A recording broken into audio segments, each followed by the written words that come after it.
Hello everyone, welcome to the flavours of Tahira. ఇప్పుడు నేను juicy chicken curry prepare చేస్తున్నాను.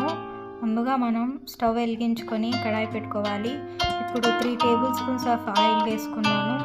Oil బాగా వేడయ్యాక 1 చాప్ చేసి పెట్టుకున్న ఆనియన్ అండ్ 3 పచ్చిమిర్చి వేసుకొని బాగా వేయించాలి.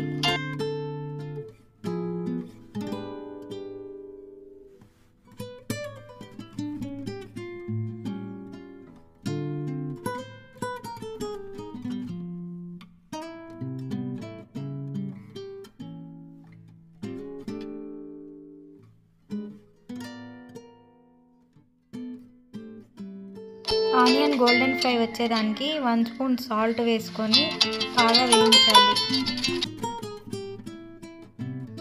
ఆనియన్ బాగా వేగాక ఇందులోకి 2 రాతి పువ్వులు, 2 బిర్యానీ ఆకులు వేసుకొని వేయించాలి. అప్పుడే మనకి మసాలా ఫ్లేవర్ బాగా వస్తుంది.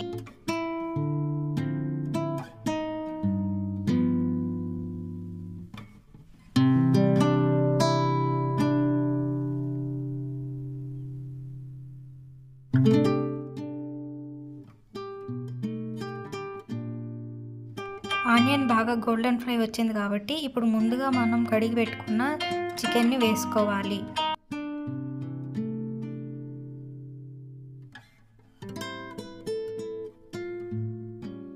చికెన్కి బిర్యానీ ఆకు ఫ్లేవర్ తగిలేలాగా బాగా కలపాలి.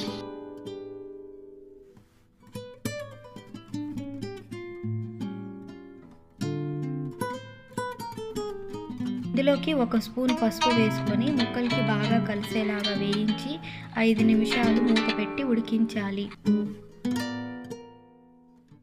ఆ తర్వాత చికెన్ ముక్కల్లోకి నీరు వచ్చాక మధ్య మధ్యలో గెరిట పట్టుకొని తిప్పుతూ ఉండాలి. ఇప్పుడు 1/2 కప్ గరం మసాలా వేసుకొని ముక్కలకి బాగా కలిసేలాగా వేయించాలి. మసాలా అంతా బాగా కలిపిన తర్వాత 5 నిమిషాలు మూత పెట్టుకొని ఉడికించాలి. 5 నిమిషాలు ఉడికించిన తర్వాత మధ్య మధ్యలో గరిటె పట్టుకొని చికెన్ ముక్కల్ని కలపాలి.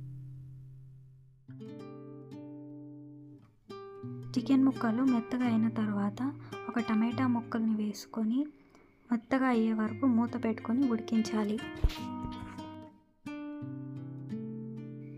ఆ తర్వాత ఇందులోకి 3 స్పూన్స్ ఆఫ్ అల్లం వెల్లుల్లి పేస్ట్ వేసుకొని చికెన్ ముక్కలకి బాగా పట్టేలాగా వేయించాలి.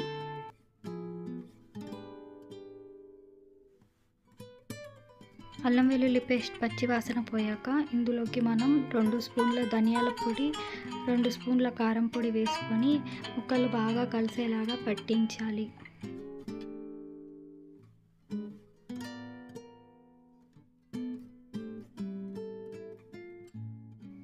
మసాలా అంతా ముక్కలకి బాగా పట్టేలాగా గరిటెతో తిప్పుతూ ఉండాలి.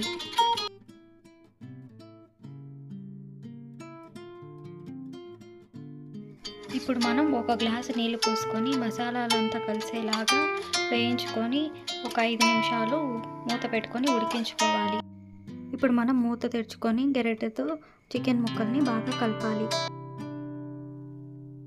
చికెన్ బాగా ఉడికిన తర్వాత కొత్తిమీర వేసుకొని ఒకసారి కలపాలి.